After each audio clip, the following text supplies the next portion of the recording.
somebody's asking, Nora wants to know about einkorn flour. So einkorn, so that's another, I'm glad you bring that up, because einkorn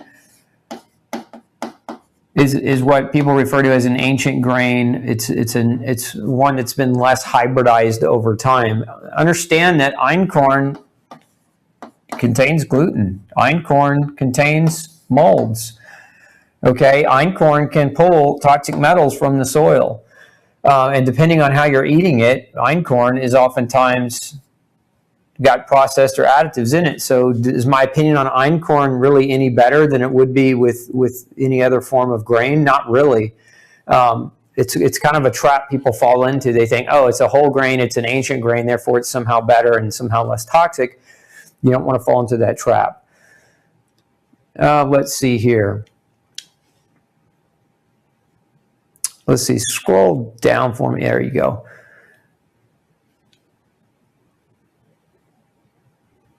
If your calcium levels are optimal yet still suffering from the conditions associated with calcium deficiency, what's a safe daily dose of calcium supplement to take? Look at, I would say if your calcium levels are okay and you are experiencing the symptoms of calcium deficiency, understand that there's a lot of overlap with mineral deficiencies, and it may not be calcium, so I don't really recommend taking a bunch of extra calcium if you've had your calcium levels measured as normal.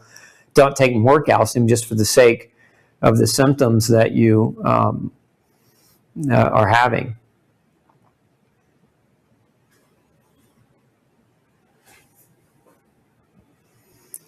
Yeah, so Deandra, it's true. We know that glyphosate can cause lymphoma, but we also know that gluten can cause lymphoma, and we have evidence of gluten-induced lymphoma even before the wide-scale or broad-spectrum use of glyphosate-contaminated grains. So that being said, I think it's a 1-2 punch. I think it is the glyphosate, certainly, beyond a shadow of a doubt, but I also think it's the gluten found in the grain, and I think when you mix the two together, you get an even stronger outcome of potential for lymphoma. Ezekiel bread. Somebody's asking about Ezekiel bread. No, it's not gluten-free. First of all, Ezekiel bread is full of gluten. I argue that it actually has more gluten. Sprouted grains tend to have more gluten than non-sprouted grain. So if you're gluten sensitive, it's a terrible idea.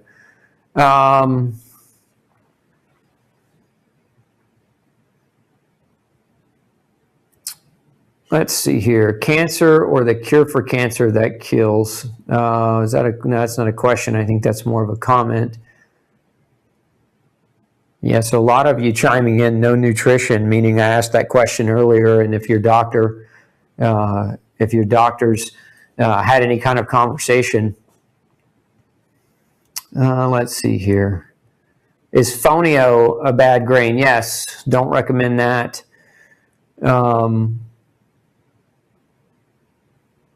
Do you think we still have pellagra in this day and age from people eating too much wheat? But if it's not called that, it's called eczema or other things that most doctors diagnose differently. I would argue that, yes, that's probably pretty true. I've seen cases of eczema and skin inflammatory disease clear as a result of diet change, as a result of supplementation with B vitamins. I would argue that doctors are so unversed and untrained on nutrition that generally they diagnose eczema as a kind of a generic skin inflammation, and the predictable prescription for that is a steroid, oftentimes a steroid cream, which doesn't really solve the problem. It just hides hides the inflammation. Amaranth, somebody's asking about amaranth and oats. Amaranth is a pseudo grain, so technically it's not a grain. The problem with amaranth is cross-contamination. If you are gluten sensitive, amaranth is, a lot of the products that are amaranth based are cross-contaminated. There was a study done, I want to say it was about 10 years ago, that showed pulling those products off the grocery store counter found that about 42% of them were actually cross-contaminated with enough gluten. And I think it's because they're processed in similar facilities.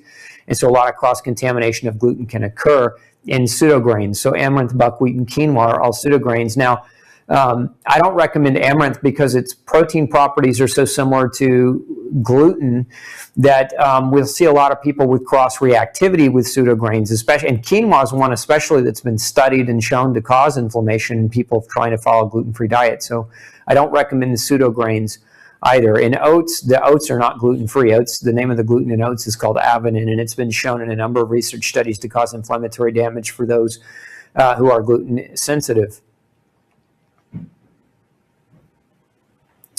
Nancy wants to know, is there a flour substitute you can recommend I cannot order from the United States? If you're talking about a grain-free flour, Nancy, go check out. We've got a really good article on flours. I mean, there's green banana flour, there's chestnut flour, tapioca, arrowroot, and a number of other different types of starchy flours that can be used. I would say don't get in the habit of using these as a staple food in your diet, but if you're going to use them to do the occasional baking or something along those lines, that would be perfectly fine. But where people run into problems with a lot of these flours, the coconut flours, the almond flours, well, the almond flours are high in oxalate, so if you're oxalate sensitive, that could be a problem for you. And if you're not oxalate sensitive, it's okay. But people do run into trouble with some of these other flours, not from the perspective of they're allergic to them, but from the perspective of they're over-consuming them, and so it's causing major shifts in their diet. Remember that less is more sometimes when it comes to a lot of these. Somebody's chiming in about tiger nut flour, which is a good baking substitute. It's a tuber. Tiger nut is actually a tuber. Has kind of a granular taste, a nutty kind of granular taste, but it does a pretty good job as a substitute. Sharon asks, what's the average amount of carbs on a given day? Depends on the person. So let's look at it from this perspective. Let me draw you. So if you're following just a standard, first of all, it depends on how much you eat in a day. So like we take the average person who's about 5'4" to 5'6". Again, this is a very rough estimation, folks. It's different for different people, but approximately 1,500 calories a day. So you're asking about percentages or quantity of carbohydrate. What is it that we're shooting for? So we're shooting for 1/3 of that 1,500 coming from carbs, 1/3 coming from fat, and 1/3 coming from protein. That's balance, right? We're looking for inequality in macronutrients in our total caloric intake. Now, that doesn't mean you have to get out a scale and a measurement device and measure everything every single day, but you're shooting for kind of the law of averages. Now, if you eat seasonally and you eat what's in season as it comes into season, you'll be closer to this than if you just eat whatever you want at any given time of the day, because what happens to most people is they gravitate toward sweet, and so they tend to overconsume the carbohydrate. They're hitting that instead of getting 1/3, which would be about 500 calories, right? So 500 calories coming from carbohydrate. If you divide that by 4, what you're left with is about, well, I'm not going to do the math exact. So you divide that by 4. What do we got? We got 1, 10, we got 2, we got 2 left over. We got about 125 calories a day, or rather 125 grams, of carbohydrate a day is equivalent to 500 calories a day. Now, many of you following keto would be like, wow, that's way too many. I'm trying to stay under 20 grams of carbs a day. There are times to go keto and there are times to not go keto. And I would argue that many people that go keto can actually start to create problems in the direction of keto for too long. Not everyone. Some people do better on keto. Some people have a metabolism that burns better through keto. But I would argue you're not after low carb or low protein or low fat. Like, if we've ever learned anything from history, it's when we do low carb, low protein, low fat for prolonged periods of time is when we start to see the problems start to crop up, which is why I'm a bigger fan of balance.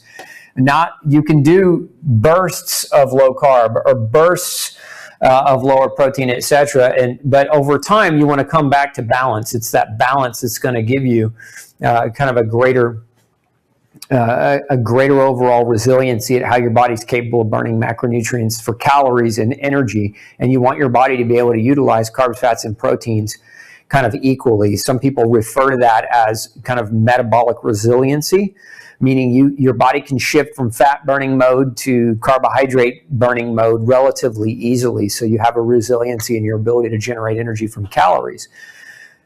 Okay. Can food manufacturers process and separate the gluten protein from the remaining grain product? No. It's inherent to the grain itself. You're not really going to, you can make, some are trying to do low gluten products, but here's the problem with that. Again, just like we can learn about history about low carb, low fat, low protein diets creating over time, creating problems and imbalances for people, what else do we know? Every time you introduce a highly processed food, usually it leads to illness, it leads to disease. I would say that those that are trying to produce ultra low gluten based products, as opposed to just naturally trying to eat gluten free, you're in for a problem, just maybe in a different way. Just like if you remember, well, maybe you don't remember, you might maybe remember reading about this in history, but in 1910 when margarine was introduced as a butter substitute, everybody was told it was better, it was healthier, and that we were going to reduce heart disease. And what actually ended up happening is we found out, and recently many states and cities have banned the sale of margarine because of its detriment, because of its danger to cancer and heart disease and other health issues. But, you know, it's a highly processed food. We saw the same thing happen with artificial sweeteners. Artificial sweeteners like aspartame and NutraSweet and Splenda. You know, when they're introduced, they're called health foods. But as time goes on, what we actually learn through the human experiment, you guys being the human experiment, if you take part in this charade, is you become the illness that occurs as a result of the exposure of the highly processed nonsense that people are trying to pander to you. So it's always best to wait when something new comes out, it's a new ingredient or a new product. It's always best to wait 10 years and let everyone else be the guinea pig. And then, you know, if there's enough compelling scientific evidence that says that something that's highly processed isn't dangerous, then maybe you might look at it a little bit more seriously if you even wanted to at that point as a potential for variety in your diet. But again, I don't think we can recall one time where that's ever happened in the history of food processing. So I'm not going to hold my breath and wait for that to become a reality.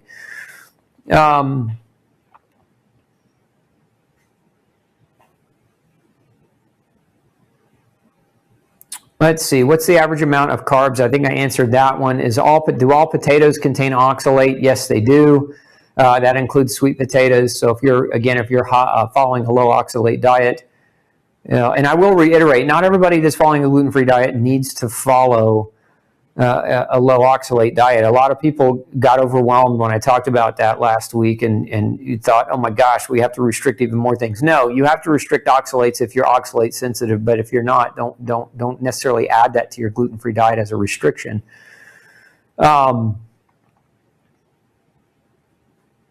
Let's see here. Does gluten shrink the brain? Yeah, as a matter of fact, there have been a number of studies. Dr. Mario Hadjivassiliou out of Oxford has done a number of studies on gluten and the neurological system, including on the brain, and on how select areas of the brain actually shrink over long gluten exposures. And so, yes, to answer your question in the simplest of ways, does gluten shrink your brain? Does it make you dumber? Yes. I mean, just look at our culture. Right? This is no offense to anybody, but maybe it is an offense to many of you. What we see is cognitive decline, right? As a culture, we see cognitive decline across a number of measuring points. We see IQ and intelligence quotients basically dropping as a result of the food and the diet. And we see the opposite happen when food is reversed. And we see this in schoolhouses. A number of research studies show that when you get the garbage out of the school cafeteria, then the children do better and they have less disciplinary problems within the school. So we know that the food can actually make a person literally stupid. It can make them dumber, especially if it's the wrong food. Let's see, are nodules in the kidneys and the thyroid cancers? No, they're nodules. And so, you know, the only way you can really differentiate a nodule from an actual, so like a benign nodule from a malignant tumor, The only way in kind of traditional medicine to do that is you can look at it in imaging, and you look at the margins around the tumor, around the nodule. And generally speaking, if the nodules are irregular, that's a sign of the tumor being more malignant. If the nodules, generally they have to be biopsied to get a formal diagnosis. The problem with a biopsy of a tumor or nodule is that if it is a malignant nodule, remember the whole premise of a tumor is that it's your body's immune system has sequestered off these very dangerous abnormal cells. So to puncture that with a needle, you basically run the risk of increasing metastasis to other organs and other tissues in your body, which is one of the fundamental, in my opinion, one of the fundamental flaws, if you will, in mainstream diagnosis, is that in order to get the diagnosis, you run the risk of actually exacerbating the potential for metastasis of the cancer. So again, a lot of doctors focus on that diagnosis. What is the cancer? What exactly do we call the tumor? What exact kind of cancer is it? So that they can manipulate the different chemotherapies or radiation therapies, etc. But I would argue that, that your body put that tumor there, your body can take it away. And if you do things right, you get your diet and your lifestyle dialed in. And I've seen this happen in a number of cases where people's tumors were able to actually dissipate and go away with the right diet and lifestyle. Let's see. A good multivitamin. Several of you are asking that. So what I would recommend, if you're just looking for the best gluten-free multivitamin, Ultra Nutrients is what you want. Ultra Nutrients, we can go back and I can kind of show you where you can find that. But Ultra Nutrients, and the reason why, because I have several different formulations. One of them is stronger. It's called multi-nutrients, but it's stronger. And if you're just looking for a baseline multivitamin, you just go to Gluten Free Society here and you hit that shop button and you can just type in that search box. You can just type in Ultra Nutrients and it should pull it up for you, and you can read all about it and learn a little bit more about it. But that's what I would recommend. That's just a baseline. Might help if I put it in there right for you. So it'll pull it up for you, and you can read all about it here. But this is really designed to be hypoallergenic. So there's definitely no grain, there's no gluten in it, but it's very well tolerated by a lot of people that don't do well with multivitamins. Like they've got a history of trying different brands and it upsets their stomach or it creates problems for them. So if you want in my opinion, you want the best one, that's it. It's one I personally designed, and I designed it for that reason. I designed it to cover your bases if you're gluten sensitive, to help basically support your nutrition and your recovery from years of gluten-induced damage and malnutrition. Let's see here. Do I recommend 6 small meals a day? No, not really. I think the whole premise of 6 small meals a day came out of the bodybuilding world as a myth to weight loss. Meaning, if you ate 6 small meals a day, you'd stoke the fires of your metabolism to always be on and always be burning, and you'd somehow burn more calories. And there's no scientific merit behind 6 small meals a day. There's actually more scientific merit behind intermittent fasting, and that would be keeping a more narrow window of eating. I like to do intermittent fasting personally. I do a 16-hour fast every day, so all my meals generally fall within the same 8-hour window.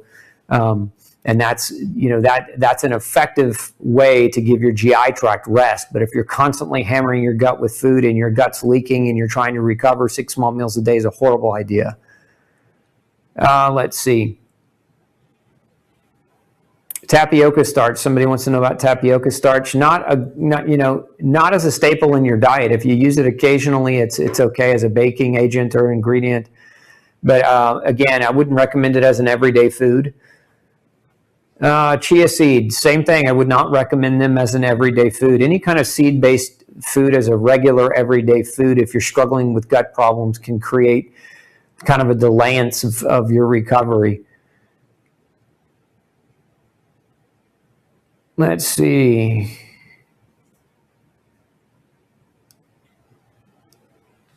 How do you know if you're oxalate sensitive? Well, that's really simple. Just have an oxalate test done. There's a urinary oxalate test that can help you measure whether or not you have excessive oxalate or inability to break them down.